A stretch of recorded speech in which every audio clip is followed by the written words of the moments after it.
Halo mamen-mamenku semuanya, welcome back to di channelku channel yang akan coba mengupas, mereview, memprediksi beberapa pertandingan dari seluruh pelosok penjuru dunia Oke apa kabar kalian semua Tetap aku doakan kalian baik-baik aja dan sehat selalu dimanapun kalian berada Seperti biasa eranya Liga Champion ini aku akan coba seperti biasa lagi nge-review 4 pertandingan dari Liga Champion Eropa Di sini bisa dibilang ada beberapa yang hidup mati ya, maksud aku pertandingannya klubnya Ada juga yang big match ya, kira-kira gitulah Oke tanpa ulur waktu kita langsung intip statistik pertandingan yang pertama. Di sini ada Red Bull Salzburg bertemu dengan Inter Milan.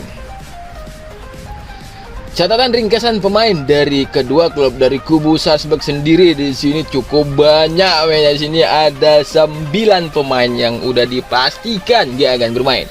Fernando, Kameri, Kejargat, Koita, Oko, Omo, Regi, Pietkowski dan juga Terzic Sedangkan nyebrang ke kubu Inter ada 2 pemain Juan Cuadrado dan juga Benjamin Pavard. Sedangkan Arnautovic dan Dumfries 2 pemain masih dipertanyakan. Berarti total ada 4 pemain dari kubu Inter Next kita ke peringkat. Salzburg sini sebagai tuan rumah posisi 3 pertandingan 3 poin. Sedangkan Inter di sini lagi berpacu dengan Real Sociedad posisi 2 3 pertandingan 7 poin. Di sini masih bisa saling sikut Bahkan Salzburg sendiri di sini masih bisa untuk lolos ke babak 16 besar Kalau untuk Benfica aku rasa emang masih bisa juga, tapi menutup kemungkinan bukan menutup, maksudnya kecil kemungkinan Karena di sini selisihnya aja udah 7 poin dari peringkat 1 2 dan di sini udah di match keempat Jadi ya untuk si Benfica aku rasa udah hampir pasti lah bisa dibilang dia nggak lolos ke fase 16 besar Untuk Inter dan Salzburg sendiri Salzburg lagi berupaya di sini mencuri 3 poin Apalagi dia bermain di depan publiknya sendiri, tapi ingat yang dilawannya ini Inter Milan, bukan tim kaleng-kaleng Next kita ke head to head. 5 pertandingan terakhir Salzburg 3 menang beruntun, 2 sisanya kalah. Sedangkan Inter 4 menang beruntun dan 1 lagi draw ataupun imbang Untuk head to head di sini 5 pertemuan terakhir Inter menangnya hampir bisa dibilang sapu bersih. Emang udah sapu bersih Bahkan tahun 94 aja Inter yang menang Di match pertama ini di leg pertama di kandang Inter menang 2-1 Itu pada bulan 10 sekitar 2 mingguan yang lalu lah, lebih kurang 2 minggu 3 minggu lebih kurang Kita next balik ke halaman si bandot. Salzburg bertemu dengan Inter. Handicap terkecil ada 3/4 dan 1 keunggulan tim tamu Inter Milan. Over undernya ada 2,5 dan juga 3/4 Aku di sini tetap menjagokan Inter walau dia sebagai tim tamu, karena riwayat pemain dari Salzburg tadi satu tim bisa dibilang ada 9 pemain total yang udah dipastikan gak akan bermain, termasuk pemain inti mereka Jadi Salzburg ini di pertandingan ini berjalan dengan pincang masuk ke lapangan dan kubu Inter sendiri di sini bisa dibilang ya 95% fit pemainnya karena tadi cuman beberapa yang udah dipastikan nggak main dan masih dipertanyakan. Aku menjagokan Inter, tapi aku berani cuman ngepur 3/4 dengan mengambil over 2,5. Skor prediksi menurut dari aku di sini 1-2 atau bisa aja jadi selisih 2 gol 1-3. Aku rasa Salzburg ada gol 1 Kenapa aku ambil 3/4? Kenapa nggak 1 aja? Ya antisipasi yang kayak aku bilang kemarin antisipasi 1 gol kan lumayan. Kalau emang Inter menang dengan selisih 1 gol, kita masih menang separuh Walaupun separuh, seenggaknya judulnya menang ketimbang seri, apalagi kalah Next kita ke pertandingan kedua. Di sini ada Bayern Munchen bertemu dengan Galatasaray. Langsung kita intip statistik dari kedua klub ini.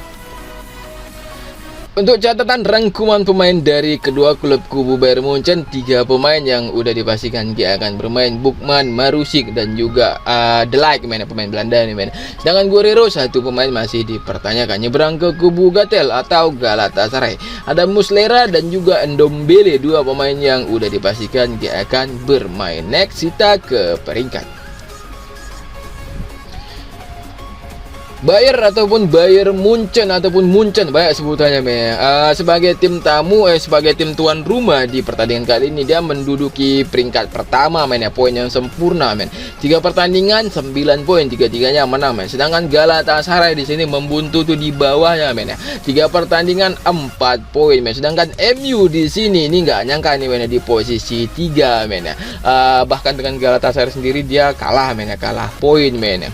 Untuk si Bayern Munchen di sini belum bisa dibilang dia ini 100% lolos, kecuali di match ini dia menang, itu udah pasti lolos men. Kenapa aku bilang udah pasti lolos men? Karena si MU udah jauh lah pokoknya. Maksud aku bukan nggak mungkin dia lolos MU, tapi udah jauh kemungkinan kecilnya untuk lolos. Apalagi Bayern Munchen nanti ataupun apa maksud aku si MU nanti belum jumpa sama si Munchen men ya.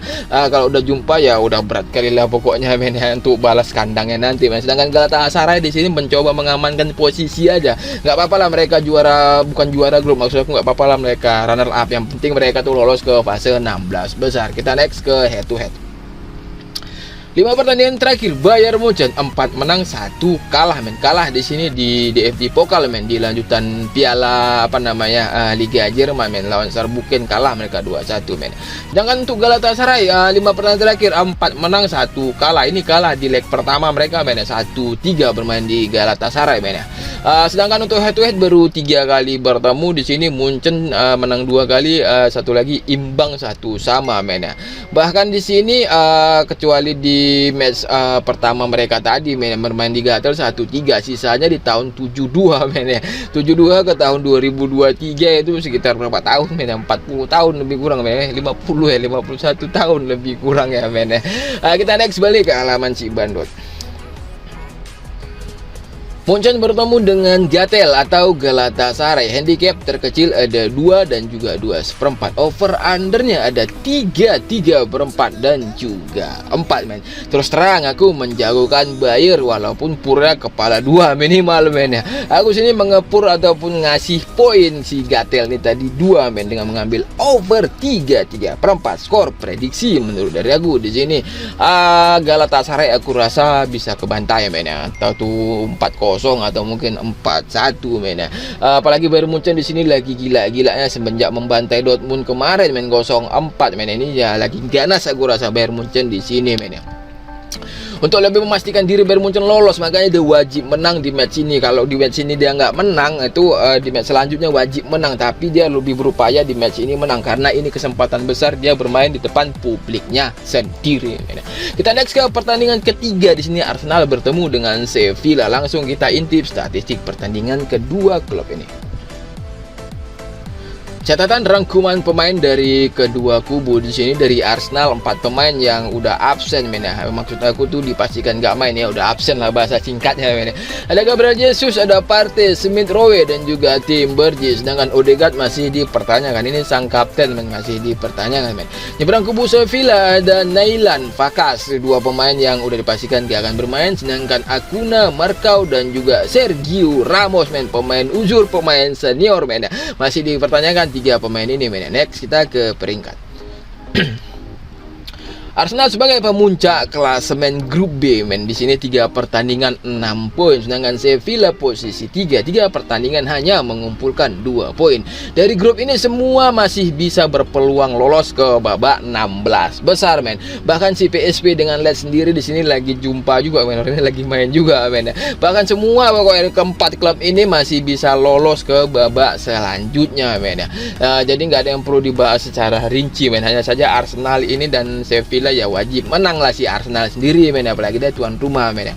Untuk memperjauh ataupun memperlebar lah pokoknya poin dengan si Lens sendiri. Nggak nyangka aja Lens ini bisa di atas Sevilla dengan PSV men. Padahal Lens di peringkat klasemen liganya sendiri men, terdampar di luar 10 besar itu kalau nggak salah men. Ingat kalau nggak salah betul men.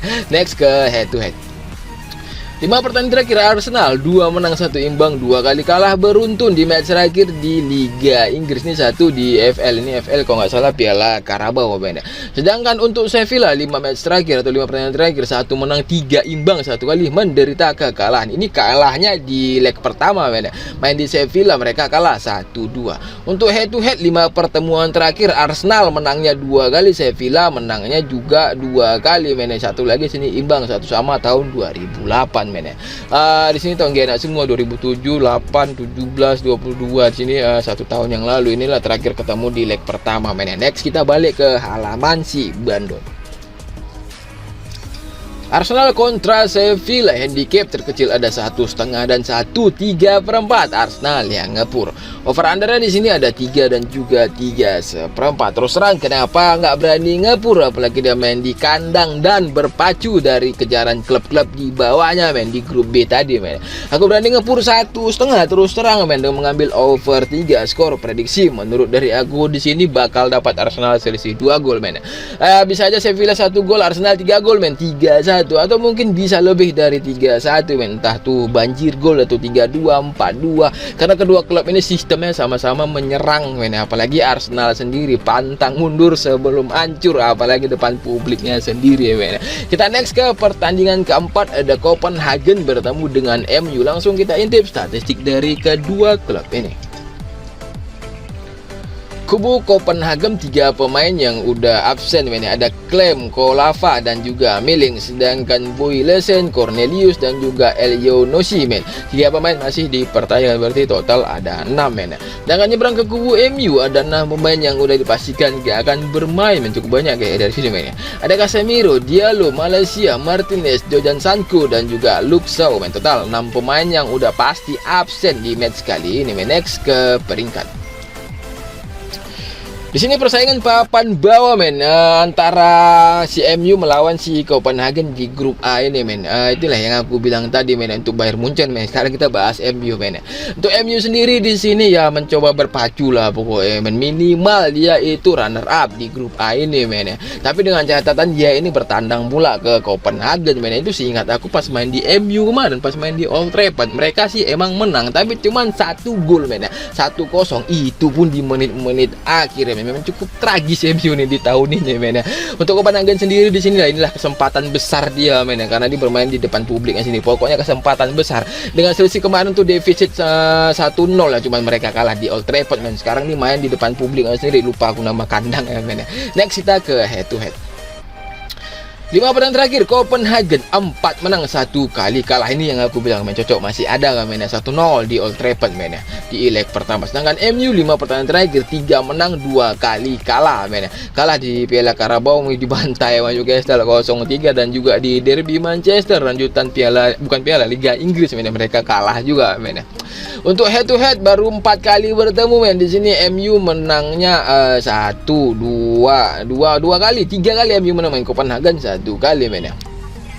Di tahun 2006 nih Copenhagen yang menang men. MU 2020, 2006 juga dan 2023 di leg pertama kemarin men di Old Trafford men. Kita balik ke halaman si Bandung. Copenhagen kontra MU, handicap terkecil ada 1/5 dan juga 3/4. MU yang ngepur men, over undernya ada 2,5 dan juga 2/3/4 men. Terus terang men, ini di Copenhagen di pur men, inilah pokoknya lagi pacu-pacuan lah pokoknya semua nih. Pokoknya lagi men, aku bilang bermain sebagai tim tuan rumah wajib men, wajib gitu men.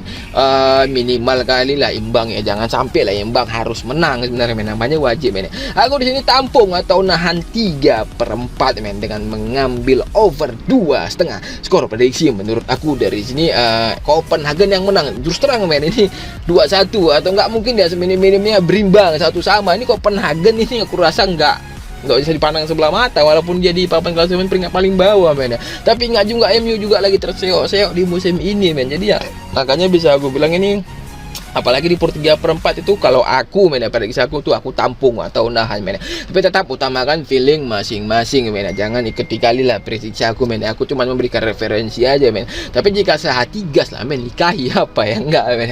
Oke men, udah 4 tim aku coba review di video aku kali ini. Tetap men, nggak pernah bisa cepat men. Namanya kalau bisa apa yang aku tahu tuh aku keluarkan, apa yang ada di benak aku, maksudnya tuh apa yang prediksi aku tuh aku ungkapkan lah pokoknya untuk semua. Karena mamenku men, mau ikut terserah, mau nggak ikut juga terserah men. Aku hanya memberikan referensi aja men.